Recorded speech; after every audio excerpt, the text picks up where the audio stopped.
प्यारे दोस्तों, आज हम आपको वाकया सुनाने वाले हैं एक हाफिजे कुरान लड़की का।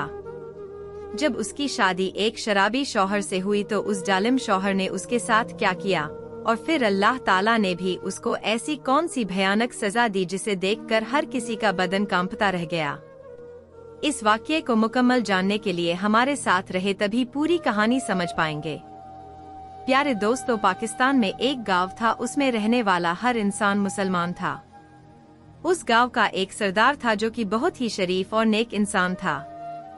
गरीब लोगों से बहुत ज्यादा प्यार किया करता था। उसकी बीवी बहुत ही ज्यादा बदअखलाक थी, गरीबों से नफरत किया करती थी और उसका एक बेटा था जो कि बहुत जिद्दी और आवारा था। उस गांव में एक गरीब दूध बेचने वाला था। उसकी 2 बेटियां थी। एक बेटी का नाम आयशा था। आयशा के माँ बाप पढ़े लिखे नहीं थे, ना ही उनको किसी ने कुरान पाक पढ़ाया था। गांव के देहाती लोग थे, इसलिए बचपन में ही यह कामकाज में मसरूफ हो गए। इसलिए अब उस बाप की ख्वाहिश थी कि उसकी बेटी आयशा कुरान पाक पढ़ाए और उसको हिफ्ज भी कराए। वह अपनी बेटी को कारिया यानी बच्चों को कुरान पाक पढ़ाने वाली औरत के पास छोड़कर आया और यूं उसकी बेटी आयशा कुरान पाक को पढ़ने लगी। आयशा 13 साल की थी जब उसने कुरान पाक को हिफ्ज कर लिया। जिस रोज कारिया ने उसको यह खुशखबरी सुनाई तो आयशा के माँ बाप की खुशी की इंतहा ना रही। वह अपनी बेटी के सदके उतारने लगे। बेशक आयशा के खानदान वाले गरीब थे, मगर ऐसे मौके पर पूरे गांव की दावत की गई। जब आयशा का बाप उसको आलिमा के पास छोड़कर आया, तभी से उसने पैसे जोड़ने शुरू कर दिए। जब मेरी बेटी आयशा कुरान पाक को हिफ्ज कर लेगी तो मैं पूरे गांव की दावत करूंगा। अगले ही रोज आयशा के बाप ने पूरे गांव की दावत की और सब लोग उसके घर में आए, जिसमें उस गांव का सरदार भी मौजूद थे। खाने से फारिग होकर गांव के सरदार ने आयशा को अपने पास बुलाया। आयशा सरदार के पास गई और उसने अपने पास मौजूद खाली कुर्सी पर बिठाया। उसके सर पर बड़े मोहब्बत से हाथ रखा, उसको दुआएं देने लगा। फिर अपने जेब से 1000 का नोट निकालकर उसके हाथ पर रखा। यह तब की बात थी जब 1000 का नोट 10,000 के बराबर था। आयशा ने जैसे ही वह पैसे देखे, उसने कहा कि मुझे यह पैसे नहीं चाहिए। आप मेरे लिए दुआ करें कि जो मैंने कुरान पाक की तालीम हासिल की है उस पर अमल भी कर सकूं। सरदार तो जैसे उस हाफिज कुरान बच्ची का बातें सुन के दिल ही दिल बहुत खुश हो रहा था। इतनी सी उम्र में इतनी अच्छी और प्यारी बातें करती है। वह उसको देखकर ठंडी आहें भर रहा था और उसको कहने लगा, मैंने यह पैसे तुम्हें इनाम के तौर पर दिए हैं। बेटी, तुम जब भी कुरान पढ़ा करो मेरे बेटे के लिए भी दुआ करना कि अल्लाह पाक उसको भी कुरान पढ़ने की तौफीक अता फरमाए। वह हाफिजे कुरान तो नहीं बन सकता, मगर वह नाजरा पढ़ ले तो मेरे लिए बहुत बड़ी बात है। हाफिजे कुरान लड़की ने सरदार की बात सुनी और आमीन कहा और आयशा वहां से उठकर चली गई। मगर न जाने उस सरदार को उस हाफिज कुरान लड़की में ऐसा क्या नजर आ रहा था, वह उसे देखकर दिल ही दिल में मुस्कुरा रहा था। उस सरदार के पास उसका गुलाम था। उसने पूछा कि सरदार, आप क्यों मुस्कुरा रहे हैं? सरदार ने मुस्कुरा के सर हिलाया और कहा कि कोई बात नहीं। सरदार की आदत थी, वह किसी के घर में ज्यादा देर बैठा नहीं करता था। मगर आज सरदार तब तक इंतजार कर रहा था जब तक सारा गांव अपने घर वापस न चला गया। यहाँ तक कि उस सरदार ने अपने गुलाम को भी अपने घर वापस भेज दिया और वहाँ खुद बैठा रहा। हाफिजे कुरान लड़की का गरीब बाप यह देखकर बहुत ज्यादा परेशान हो गया और प्यार भरे अंदाज में कहने लगा, सरदार साहब मुझसे नाराज तो नहीं जो अभी तक यहाँ बैठे हुए हैं? सरदार ने आयशा के बाप को अपने पास बुलाया और कहा, मेरी बात सुनो। वह आकर जमीन पर बिछी हुई चटाई के ऊपर बैठ गया। सरदार ने फौरन उसे उठाकर अपने सामने कुर्सी के ऊपर बिठाया और कहा, तुम अपने हाफिज कुरान बेटी को मेरी अमानत समझकर उसकी परवरिश करो। यह सुनकर गरीब आदमी हैरान और परेशान हो गया और कहने लगा कि सरदार, आप क्या कह रहे हैं? मैं कुछ समझा नहीं। सरदार ने कहा, मैं चाहता हूँ आयशा जैसी हाफिज कुरान बच्ची मेरे सरदार घराने की बहू बने। इसलिए तुम आज से आयशा बेटी की परवरिश मेरी अमानत समझकर ऐसे ही करते रहना। यह सुनकर गरीब बाप की आंखों में आंसू आ गए। वह हैरत से सरदार के चेहरे को देख रहा था और सोच रहा था, मेरे जैसे गरीब इंसान की क्या औकात के सरदार खानदान का समधी बनो। वह काफी देर खामोशी से सरदार को देखता रहा। जब सरदार ने उसको खामोश देखा तो हैरत में पड़ गया और वह समझ रहा था कि यह शायद मुझे अपनी बेटी का रिश्ता देना ही नहीं चाहता। इसलिए सरदार ने कहा कि तुम्हारे पास वक्त है, तुम सोचो। मगर हाफिजे कुरान लड़की का गरीब बाप सरदार को ना नहीं कर सकता था। उसने फौरन ही कहा कि सरदार साहब, आज से मेरी बेटी आपकी अमानत है, आप जब चाहे इसको आकर ले जा सकते हैं। जब उस गरीब आदमी ने अपनी बीवी को यह बात सुनाई तो आयशा भी यह बात सुन रही थी। यह सुनकर आयशा रोने लगी और जल्दी से बाप के साथ लिपट गई और कहने लगी कि मैं आपको छोड़कर कहीं नहीं जाऊंगी। आप कैसे इस मुझे अपने से जुदा कर सकते हैं। बाप ने अपनी मासूम सी बेटी को अपने गले से लगाया और कहने लगा, मेरी प्यारी गुड़िया, मैं कौन सा तुझे अभी रुखसत कर रहा हूँ। अभी बड़े साल पड़े हैं, तुम इन बातों को दिल पर मत लो। यह सुनकर आयशा को सुकून हो गया। हर वक्त अपनी जिंदगी सुकून से गुजारने लगी। वह लड़की बहुत ज्यादा नेक थी। उठते बैठते काम करते हर वक्त कुरान पाक की तिलावत किया करती थी, क्योंकि वह हाफिजे कुरान थी। अब तो मोहल्ले के बच्चे भी उसके पास कुरान पढ़ने के लिए आने लगे। वहाँ सरदार ने जब आकर अपनी बीवी को यह बात सुनाई तो सरदार की बीवी बड़े ही गुस्से से उसको कहने लगी, आपका दिमाग खराब हो चुका है। हम लोग इतने अमीर हैं और किस तरह एक गरीब घर की बेटी को अपनी बहू बना सकते हैं। कुछ तो अपने सरदार होने का ख्याल करो। अभी तो वह बच्ची है, कल बड़ी हो जाएगी। पता नहीं गरीब घराने में उसकी तरबियत कैसी हो। यह सुनकर सरदार गुस्से से कहने लगा, उस बच्ची को और उसके माँ बाप को बहुत अच्छे से जानता हूँ। बेहतर है तुम अपने बेटे की तरबियत पर ध्यान दो। ऐसा न हो कहीं तुम्हारा बेटा तुम्हारे हाथ से निकल जाए। सरदार ने यह बात सुनकर खामोशी इख्तियार कर ली और उसका एकलौता बेटा होने की वजह से बहुत ज्यादा जिद्दी और ढीठ होता जा रहा था। वह सरदार अपने बेटे को वहाँ गांव के मौलवी के पास पढ़ने के लिए भेजता। वह घर से तो कुरान पाक पढ़ने के लिए निकल जाता, मगर फिर आवारा दोस्तों के साथ मिलकर खेलकूद में मसरूफ हो जाता। एक दफा सरदार मौलवी के पास अपने बेटे की पढ़ाई के बारे में पूछने के लिए गए। वहां जाकर देखा उनका बेटा मौजूद ही नहीं था। उसने पूछा, मेरा बेटा पढ़ने के लिए नहीं आया? मौलवी साहब ने कहा कि आपका बेटा का 10 दिन हो चुके हैं, छुट्टियां लेकर गया हुआ है। उसने कहा, मेरी माँ को हार्ट अटैक आया है और मैं घर में अकेला हूँ, जिसकी वजह से मेरी माँ मुझे अपने पास हर वक्त बिठाकर देखना चाहती है। मौलवी साहब के कहने लगे कि मैं आज बच्चों को पढ़ाकर आपके यहाँ अयादत के लिए जाने ही वाला था ताकि अयादत कर सकूं। यह सुनकर सरदार के चेहरे का रंग उड़ गया और सोचने लगा कि हार्ट अटैक, कौन सा हार्ट अटैक, कैसा हार्ट अटैक। उसने मौलवी को तो कुछ न कहा, खामोशी से अपने घर वापस आ गया और घर आकर अपने बेटे का इंतजार करने लगा। जैसे ही सरदार का बेटा घर आया उसने पूछा कि आज कहाँ थे। उसने कहा, अब्बा, मौलवी साहब ने आज बहुत ज्यादा सबक दिया था, जिसको याद करने में मुझे देर हो गई। सरदार ने अपने बेटे के चेहरे पर एक जोरदार थप्पड़ मारा और वह जमीन पर गिर पड़ा। जब सरदार ने बेटे के चेहरे पर इस तरह थप्पड़ मारा, उसकी आवाज उसकी बीवी तक पहुंची। वह चीखती हुई कहने लगी, मेरे बेटे को क्यों मार रहे हो? आखिर इसने ऐसा क्या किया है?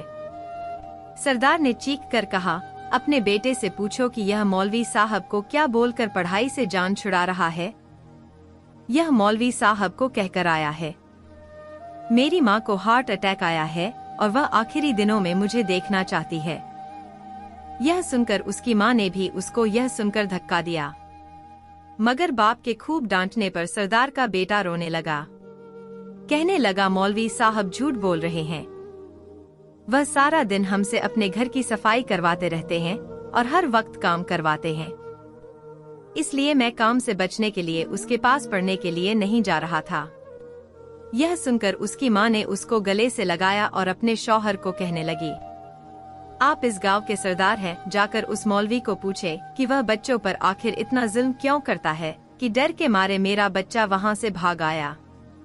उसकी माँ ने अपने बेटे को लेकर अंदर चली गई और सरदार अपना सर पकड़कर बैठ गया और सोचने लगा कि मैंने सोचा था मेरा बेटा दीन की तालीम हासिल करेगा, मगर यह तो शायद मेरा नाम ही डूबा रहा है। सरदार ने किसी और मौलवी का बंदोबस्त किया कि शायद यह मेरे बेटे को पढ़ा दे, मगर उसने भी पढ़ाने से इनकार कर दिया।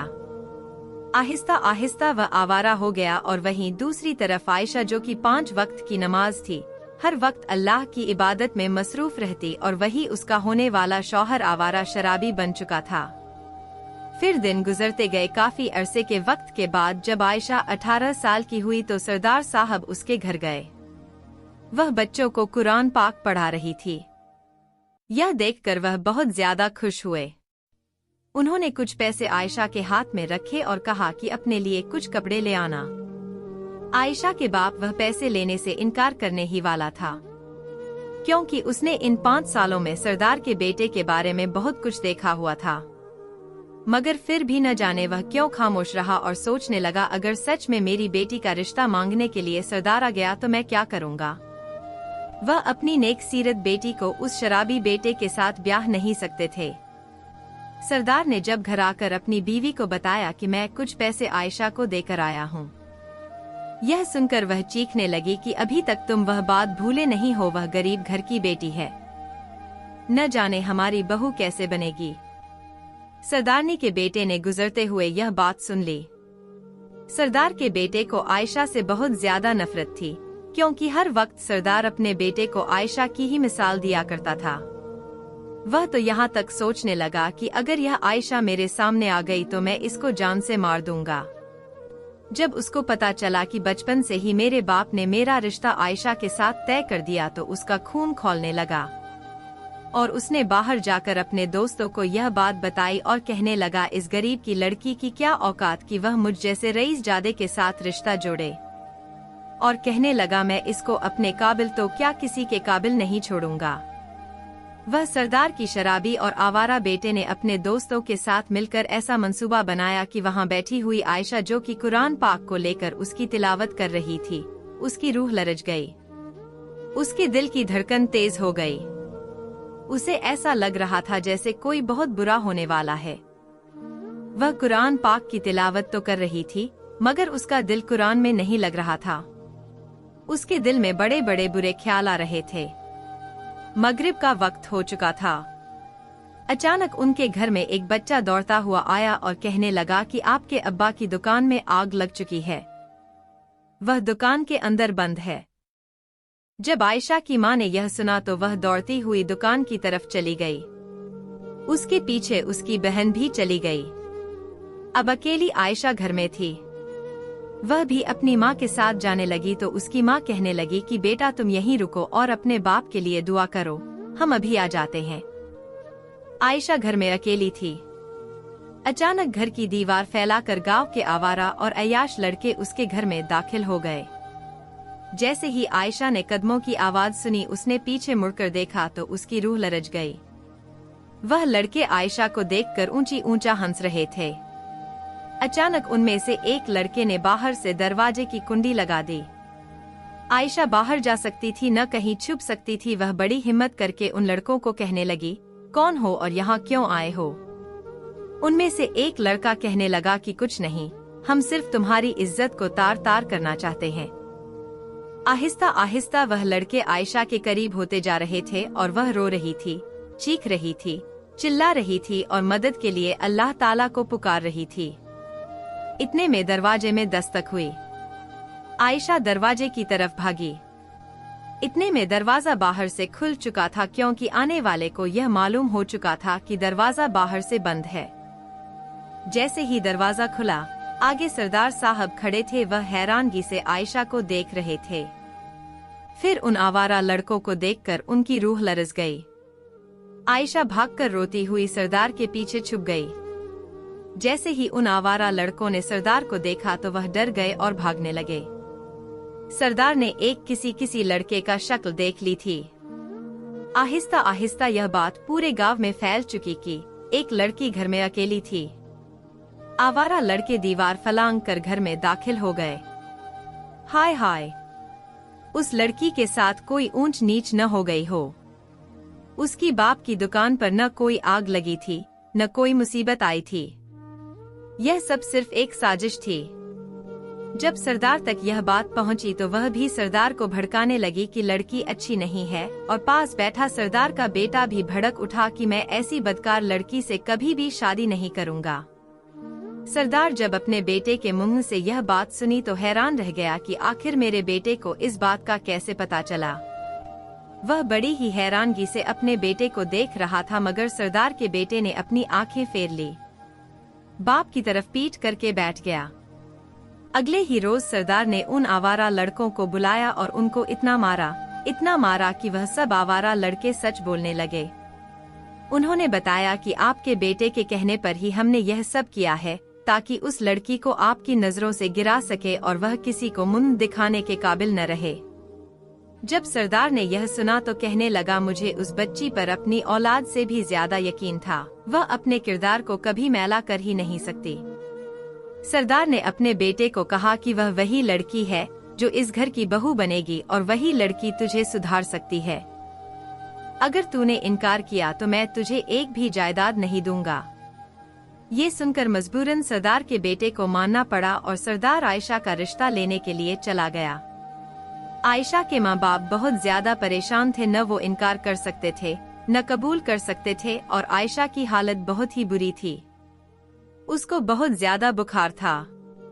वह इतना बड़ा इल्जाम अपने ऊपर कैसे बर्दाश्त कर पा रही थी। सरदार का मानना था कि नेक सीरत बीवी ही मेरे बेटे को सुधार सकती है। जैसे ही नेक बीवी घर आएगी वह किसी न किसी तरीके से हमारे बेटे की बुरी आदतें हटाकर उसको नेक बना देगी। आयशा तो पहले ही सरदार के बेटे से शादी करने से बहुत ज्यादा खौफजदा थी, मगर उसके माँ बाप सरदार को इनकार ना कर सके और आयशा का निकाह सरदार के शराबी बेटे के साथ हो गया। आयशा पहले ही बहुत ज्यादा डरी हुई थी और वह सरदार का बेटा दिल ही दिल में बदले की आग लिए आयशा को रुखसत करके घर ले आया। अभी तक उसका शौहर कमरे में नहीं आया था। वह थकी हुई ऐसे ही बिस्तर पर लेट गई, आंखें बंद कर ली। अचानक जोर से दरवाजा खुला। सरदार का शराबी बेटा कमरे में दाखिल हुआ। वह उसको देखकर फौरन सीधी होकर बैठ गई। जैसे ही वह लड़खड़ाते हुए कदमों से उसके पास आकर बैठा, उसके मुंह से शदीद किस्म की बदबू आ रही थी। वह एक ही झटके से उससे दूर हो गई। सरदार का बेटा उसको गालियां देने लगा और फिर कई थप्पड़ उसके मुंह पर मारना शुरू कर दिए। वह रो रही थी, न जाने उसे कौन से गुनाह की सजा मिल रही थी। उसका शराबी शौहर उसको मार मार कर जब थक गया वहीं अपने बिस्तर पर औंधे मुंह गिर पड़ा और सो गया। और वहां आयशा खौफ के मारे कांप रही थी। उसे अपने अल्लाह से मदद मांगने के सिवा कुछ भी याद नहीं रहा था। उसने कांपते हाथों के साथ कुरान पाक उठाया, सीने से लगाया और एक कोने में बैठकर कुरान पाक की तिलावत करने लगी।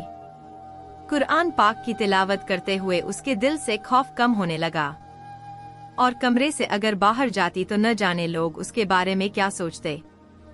कुरान पाक की तिलावत करने की वजह से उसके शौहर की नींद में खलल आना शुरू हो गया और वह उठकर बैठ गया। उसको कुरान पाक की तिलावत करते हुए देखकर उसको मजीद गुस्सा आया और कहने लगा कि बड़ी नेक बनी फिरती है, यह तो मुझे नीचा दिखाने के लिए पढ़ रही है। तेरे पास तालीम है और मेरे पास नहीं है। अब देख मैं तेरा क्या हश्र करता हूँ। आज मैं तेरी जबान ही काट दूंगा, जिसकी वजह से मैं सारी उम्र अपने बाप से ताने सुनता आ रहा हूँ। वह गुस्से से उठा। उसने एक चाकू उठाया और चाकू उठाकर आयशा की तरफ चल पड़ा। आयशा ने रोते हुए कुरान पाक को अपने सीने से लगाया और अल्लाह ताला से मदद मांगने लगी। थोड़ी ही देर में पूरे घर में चीखो पुकार शुरू हो गई। सरदार और उसकी बीवी अपने कमरे में सो रहे थे। चीखों की आवाज सुनकर दोनों मियां बीवी उठे और उस कमरे की तरफ भाग पड़े। कमरा अंदर से बंद था। मुलाजिमों को बुलाकर कमरे का दरवाजा खुलवाया गया। जब अंदर का हाल देखा तो उनकी सांसें रुक गई। उन्होंने देखा उनका बेटा जमीन पर लेटा तड़प रहा था। उसके पास एक चाकू गिरा हुआ था और वह कोने में आयशा कुरान पाक को सीने से लगाए खड़ी रो रही थी। और सरदार की बीवी आयशा को बुरा भला बोल रही थी। फिर अपने बेटे को उठा रही थी। सरदार के बेटे को न तो कोई चोट आई न कोई जख्म का निशान था। सरदार आयशा को पूछने लगा कि आखिर यहाँ हुआ क्या था। वह रोते हुए सब कुछ बता रही थी और उसको फौरन हॉस्पिटल लेकर जाया गया। मगर डॉक्टरों को भी यह समझ में नहीं आ रहा था। न ही कोई मिर्गी का दौरा था, न ही उसे दिल का अटैक हुआ था और उसकी आंखें सफेद हो रही थी। अचानक देखते ही देखते घबराकर डॉक्टर एकदम पीछे हट गए, क्योंकि वह देखते ही देखते एक कुत्ता बन चुका था, जिसे देखकर डॉक्टर खौफजदा हो गए और वहां से भाग गए। बेशक यह खुदा का अजाब था। सरदार के शराबी बेटे पर आयशा ने अपने अल्लाह ताला से मदद मांगी थी। यह अल्लाह की मदद थी कि वह अपने किए की सजा भुगत रहा था। आयशा अपने माँ बाप के घर वापस चली गई। अब वह हर वक्त हर लम्हा इबादत में मशगूल रहती। एक रोज सरदार की बीवी आयशा के पास आई और आकर उसके कदमों में गिर गई और उससे माफी मांगने लगी। आयशा ने फौरन उनको अपने कदमों से उठाया और कहने लगी, आपके बेटे ने मेरा दिल दुखाया था मगर मैंने उसको माफ कर दिया। बस वह अल्लाह ताला का नाफरमान बंदा था। मेरी दुआ है कि अल्लाह पाक उसको भी माफ कर दे। कुछ दिन गुजरे ही थे कि आयशा को खबर मिली कि उसके शौहर का इंतकाल हो चुका था। अस्तगफिरुल्लाह। प्यारे दोस्तों, मैं आज आप सब से एक सवाल पूछना चाहता हूं और आप कमेंट बॉक्स में इसका जवाब जरूर दीजिएगा। आखिर क्यों हर माँ बाप यही समझता है कि एक नेक सीरत बेटी ही एक नेक सीरत बीवी बिगड़े हुए खराब आदतों शराबी शौहर को सुधार सकती है। हालांकि यह काम बीवी का नहीं बल्कि एक माँ बाप का होते हैं।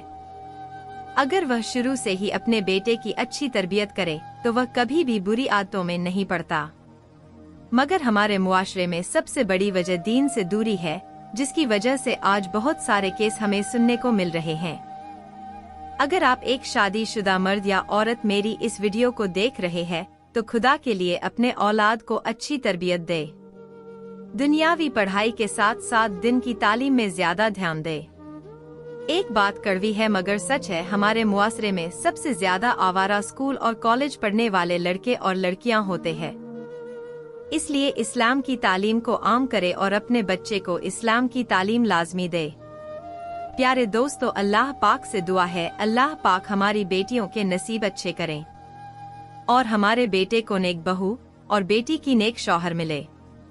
आमीन। इस वीडियो को एक लाइक जरूर कर दे, क्योंकि लाइक करने से YouTube इस वीडियो को और भी लोगों तक पहुंचाएगा। इससे हमारे मुआशरे में दिन की तालीम की अहमियत पता चल सके। वीडियो को दूसरों तक शेयर कर दें। हो सकता है कि आपके एक शेयर से यह बात किसी के दिल में उतर जाए और हम सब के लिए सदकाए जारिया बन जाए।